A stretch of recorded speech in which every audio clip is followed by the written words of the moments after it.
Hello everyone, Forbidden here with another Scrolls High Elo game and commentary for you. This video is another video where I'm playing against an energy player, and again I've sped it up to 2x speed because this game takes a while in real time. So the reason why I'm making this video is, well, basically I got a lot of great feedback in the last video. I really appreciate all the feedback that you guys have all been leaving me, and I want to say that at the start. You know, I really do appreciate all the feedback that I'm getting. I've tried to respond to most of the people. I've gotten PMs on Reddit, I've gotten PMs on YouTube, and I've gotten some comments on the video. And so I appreciate all the feedback that you guys are leaving. It really makes me feel good that you guys are watching the video and you guys are learning something from it. I mean, that's the goal. I'm trying to get everybody to a higher level of knowledge about the game, understand the strategy a little bit more, and then hopefully we can all get better at this game, understand the balance, understand all things like that, and then just enjoy this game at a deeper level if we play it better. So anyway, I'm making this video because a lot of the questions I got in the last video reveal to me that I didn't really explain the concept very well. So I want to make this really, really clear. The point of this video and the point of the last video, I'm trying to highlight how order wins the late game.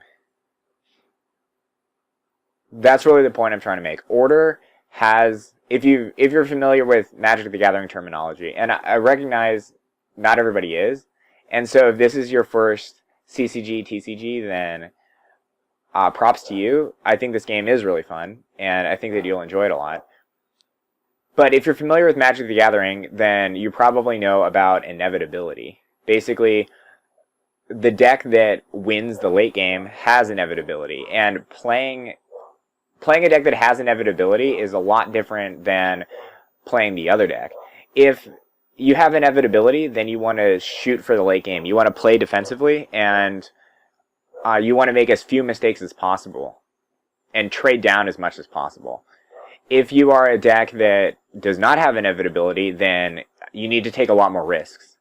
You need to play all out, you know, try to get some damage in, try to make something happen, because you're not going to win by sitting around. Okay, so to talk a little bit about this game, I didn't play anything the first 6 turns. 7th turn, I played an Imperial Resources, and then turn 8, I played another Imperial Resources. So I can't imagine a slower opening. I'm playing it as slow as possible, and my opponent is also playing it very slow. So Kurzeichen, I think that's how you pronounce his name. My opponent in this game, Kurzeichen, that's how I'll be pronouncing his name from now on. I remember looking up his ELO, and I think he's around 1820, 1830 or something. He's solidly in the top 100 players. So this guy has a pretty good idea about what he's doing, and he's decided that he wants to play this matchup defensively. I mean, you can see how defensive he's being. He even put 7 damage into an already dead idol, because he didn't want to give up his defensive formation in a situation when I have 2 honorable generals ready to roll. You know, he has a plating on that cannon automaton, so he didn't want to move it into the bottom lane, exposing his weaker units. He wanted to keep that plated unit up front and center to avoid me being, or like to make it harder for me to kill it.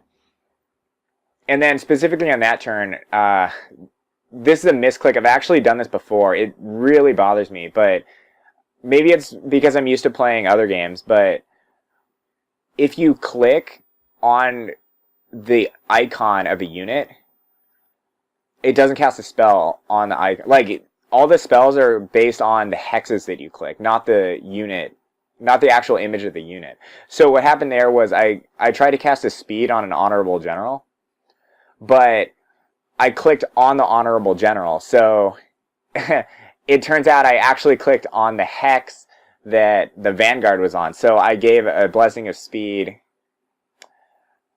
to a Vanguard. And so neither of my honorable generals attacked on that turn, and he has 2 extra guys alive that should have been dead. And it's kind of a nightmare for me to handle at this point. That was a really bad misclick. And it kind of bothers me. I don't know if it's, I mean, I don't know. It bothers me, basically. But in this game, I'm able to recover after some swear words. I'm pretty frustrated about that misclick. And it cost me a lot. Like, this game would probably be over already if I didn't misclick. But anyway, the point of this video, I'm trying to highlight how, first of all, my opponent is a pretty solid player. And my opponent is picking a specific strategy. And it's a specific strategy that I want to prove to you does not work. My opponent's playing a very defensive game. Very defensive game. He's playing, he hardly played anything the first few turns. And then he's even wasted a lot of damage trying to control the board and trying to keep my units corralled and try to keep his units protected behind plating and stuff like that. So he's playing he's playing a solid game in terms of board control, but he'll find out soon enough that that's not how you win this matchup. And he's going to have a lot of trouble recovering when my deck starts to roll. Okay, so you can see I've got a huge fistful of cards, and I've got a large lead in resources. I can play up to an extra 3 resources per turn right now. And my opponent is in complete top deck mode. He's reliant. Oh yeah, so top decking. I think it's a really creative term. Again, if you haven't played Magic, kind of in for a treat. Top decking means you're playing off the top of your deck. Like, literally, you're drawing a card and playing it. So it's a situation when you don't have anything good in your hand and you're trying to draw into something useful. So when you're down to 1 or 2 cards in hand, you're in top deck mode. I am not in top deck mode. I'm sandbagging a lot of powerful cards. I have New Orders in my hand, Speed, Royal Vanguard. I can replenish any troops that he kills, and I feel like I'm in really good shape in this matchup. I'm ahead in energy, ahead in, all this stuff. And I don't think it's really anything that he particularly did wrong, except for the fact that he's misevaluating the way this matchup works out. And this is what I'm trying to prove to you. I'm trying to prove to you that energy is going to lose the late game. Energy is going to lose the late game.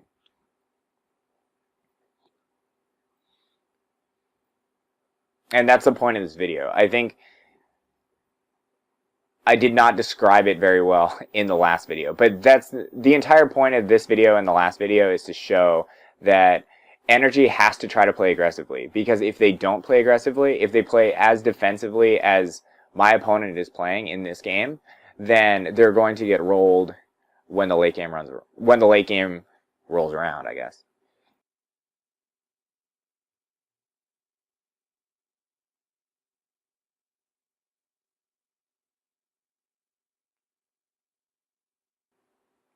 So basically, the way that I get ahead in this matchup is I draw cards off of Imperial Resources, and my cards are both difficult to answer and often do something the same turn that I play them. So I'll play out a general and play him out with speed, and he'll allow me to control the board already, just with that investment of like 1 or 2 cards. There are also 1 or 2 cards that my opponent will have to handle on his next turn. So compare me playing a general, casting speed on it, allowing several units to attack on the same turn, killing several of his units, to him on the next turn casting Violent Dispersal on the general. It's the same exact mana cost, except for 2 things. 1, I have more mana than he does, so I actually would like to trade generals for his dispersals. That's great. And then also, I already got an effect out of my unit. So every time that happens, I'm gaining an advantage. I'm gaining a whole card, a whole attack. I'm like a little bit, I'm gaining a little bit of an advantage. And so basically, the longer this game takes, the more this game rolls around, the more of an energy lead I'll have, the more opportunities I have to get those 2-for-1s and pull farther ahead. And so if we count cards in this matchup, he's not doing terribly right now. He's got 5 cards in play, 1 card in hand. But when you compare it to me, I've got 7 cards in hand and 2 cards in play. So I'm way ahead in terms of access to cards right now. And again, I don't think it's anything I particularly did. It's just that Order has a stronger late game than Energy does. Like, I don't want this to get bogged down in mistake analysis or something like that. But I want you guys to notice that regardless of how well the Energy player plays, the Order player simply has more opportunities. So again, like, if he plays perfectly and I play really poorly, I mean, he's gonna win. Like, you can't make up for too many play mistakes, even if the matchup is slightly imbalanced. But I think that the end game really favors the Order player because you get a lot more options, and Imperial Resources is just so strong of a card that if your opponent's not putting pressure on you and he just allows you to cast Imperial Resources over and over, he's going to be in a lot of trouble. You can put him into a world of hurt.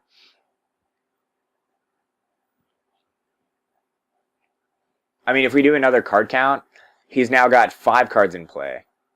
3 cards in play, 3 cards in hand. So 6 cards total. And I've got 5 cards in my hand. So already between the cards I have in my hand, I'm ahead of him. And then now it's my turn. Imperial Resources coming down. I'm going to clean up some of his guys. I mean, you can see by the, just by the amount of cards and the resource advantage that I have. Again, I have 3 additional resources. So I have access to so many cards, and I have the ability to play them all down.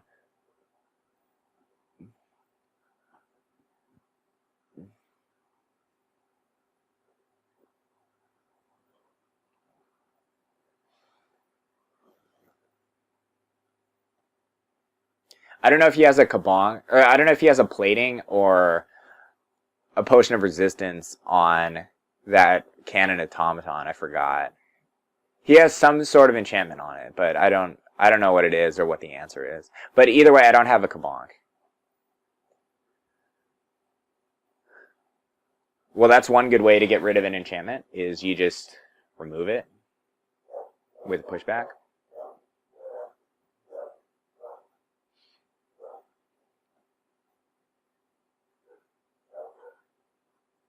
So basically, now that we're in the extreme late game where I have 12 resources, I can do pretty much everything that I want. I have a lot of cards in hand. I have a lot of options. If he plays a blocker, I can pother it away.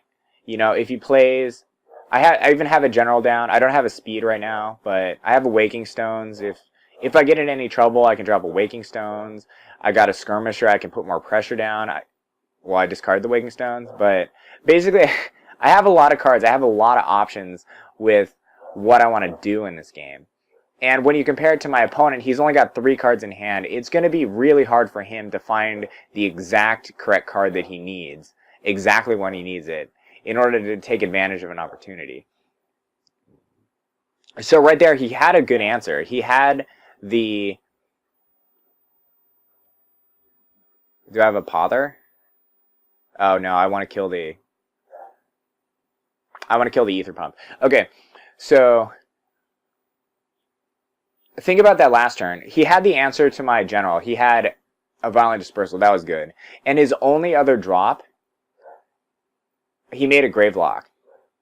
My turn, I think I played an Imperial Resources, drew a ton of cards, drew more cards. Actually, that was good. He got the cannon shot off. But I mean, look how many cards I have in hand. I think that's like 13, 12 or 13 or something. Like, he can't keep up with this. So, this game, I mean, this game's all over but the crying. Like, I have to mess up extremely badly in order to lose this match. I've even got 4 idols up, so he has to kill 2 idols in one turn with hardly any cards in hand and with only 9 mana. Compared to what I can do with like 13 cards in hand and 14 mana. I mean, you can see this game, since the start, has been slipping away from the energy player. And really, that's the point I'm trying to make with this video. So right now, I don't have an honorable general, so I can't clean him up immediately. But it's just a matter of time. I have so many cards. There's only so many cards in my deck that I'm gonna draw an honorable general eventually. An honorable general with the speed, you know, with another Vanguard, whatever I need, whatever specific combination I need to try to clean him up. I'm just gonna draw it. It's an inevitability. And so so he has some options on board. I don't know if he'll clean me up again or how many times he'll clean me up, but he has to clean up my board and he has to damage my idols. He has to kill my idols before I draw into the right combination of cards to kill him, which is like pretty easy to do, frankly. I just need to draw. Right now, I just need a general, and I'll be able to wipe his board up.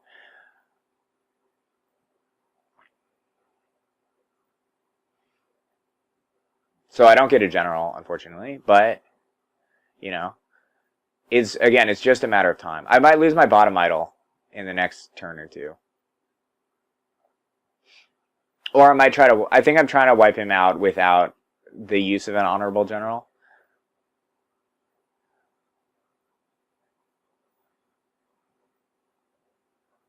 Which is, I mean, it's not nearly... You can see how much better this would be if I had an honorable general. Instead, I could have saved that Blessing of Haste, had another attacker, you know, all that good stuff. But I still clean him up pretty effectively. And, you know, I'm getting some kills, trading cards down. Again, I have so many cards, so many options. And I was able to wall off that bottom idol. So I've put down an insurance plan to make sure that I'll have even more turns left. Like, in order for him to win, he needs to Violent Dispersal on the Waking Stones, and then, like, a Barrage, and then, like, more, like, another guy has to be on the table, and then, like, a double shot. And he just can't do that with 3 cards in hand and 9 resources. Like, that's just not possible.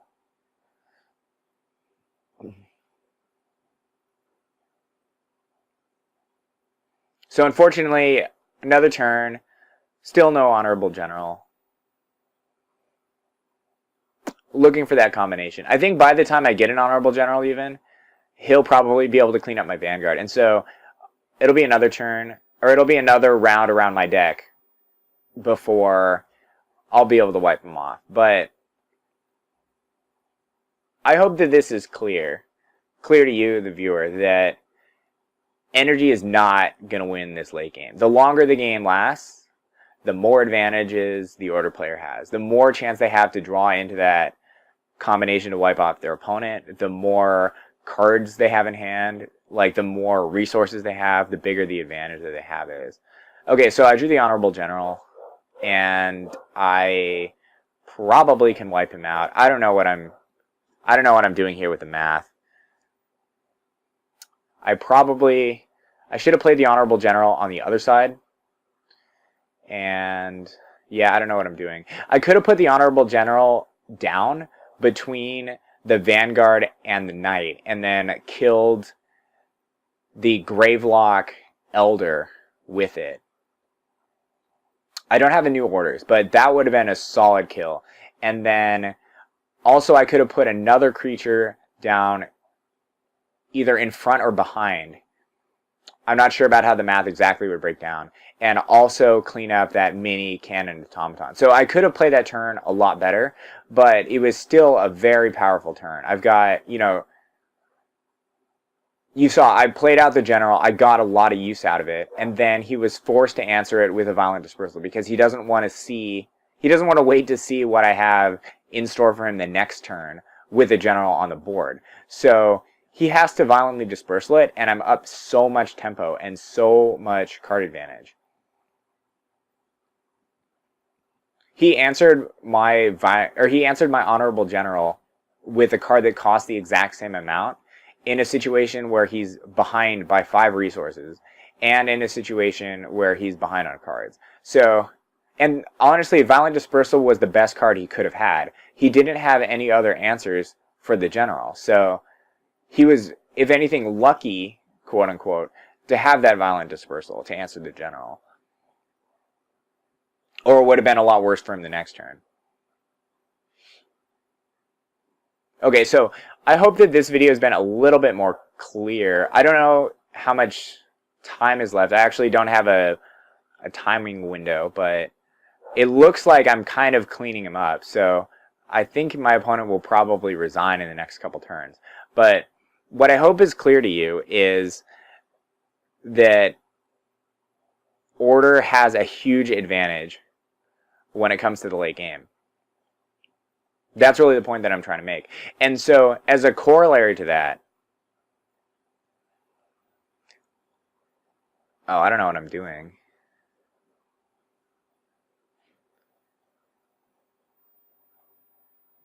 Oh, I guess I'm just playing super... Oh, I don't have a speed.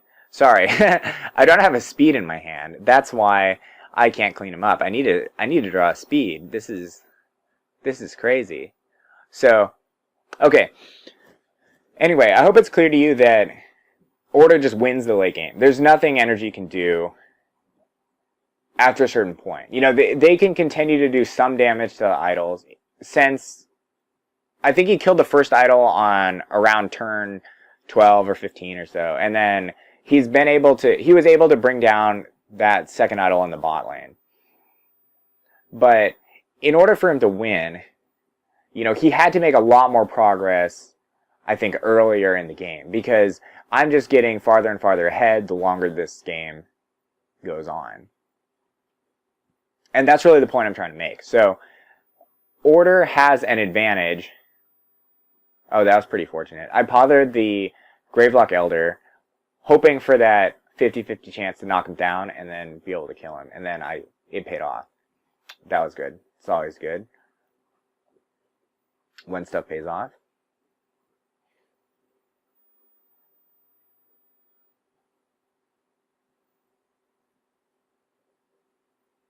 There, I got a speed. I think I could have played that turn a little bit better.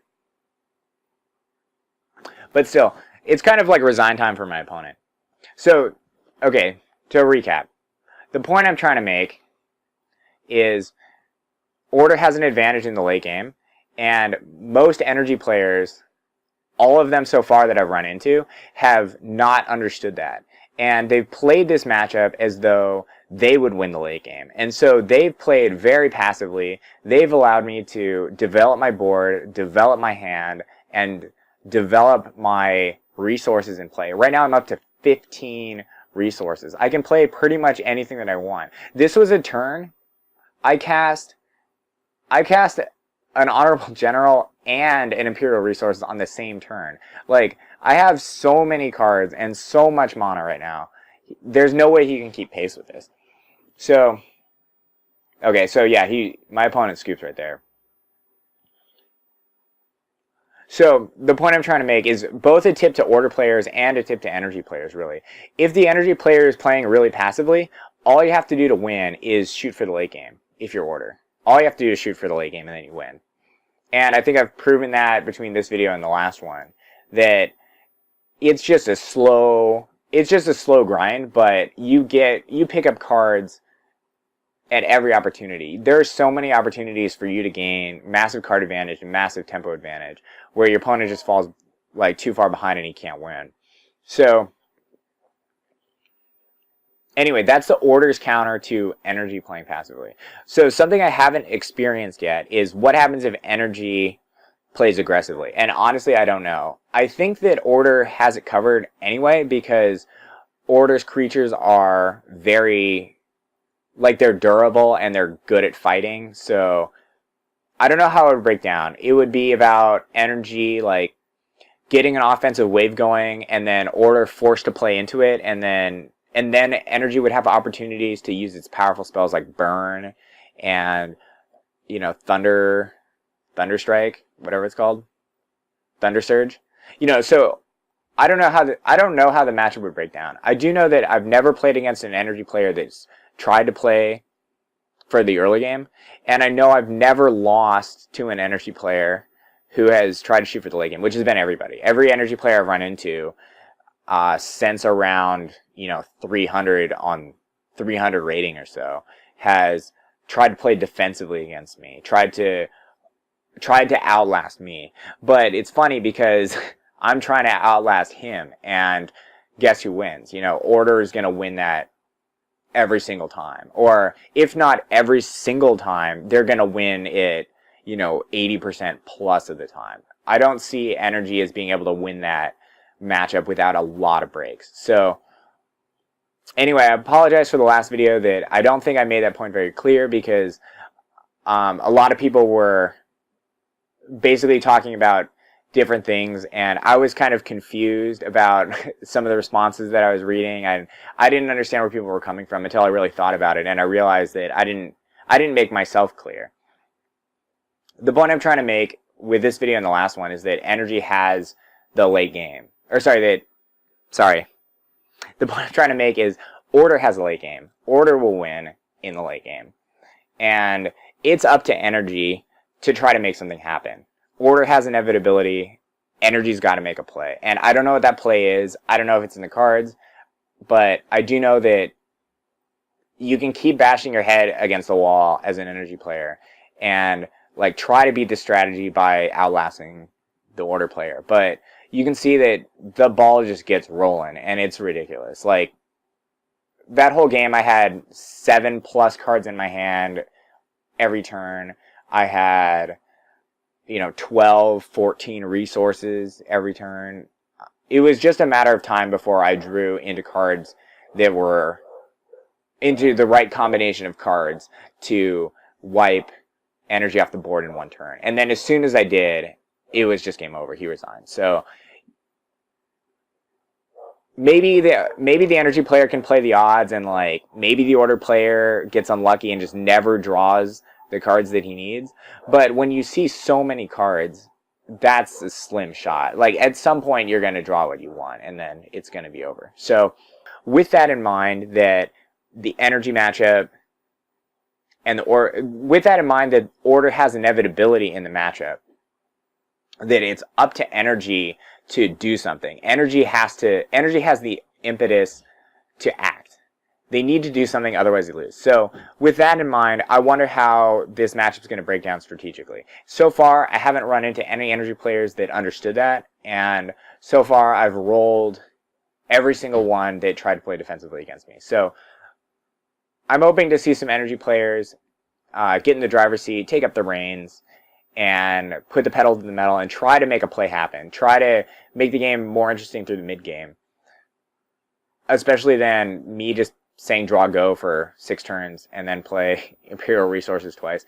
Which is actually, honestly, that's the best possible opening against Energy. And that's kind of ridiculous that I just played draw go for that long and then was able to recover and win. But I hope you learned something. That's it for this video. Hope you got something out of it, and I'll see you guys in the next video.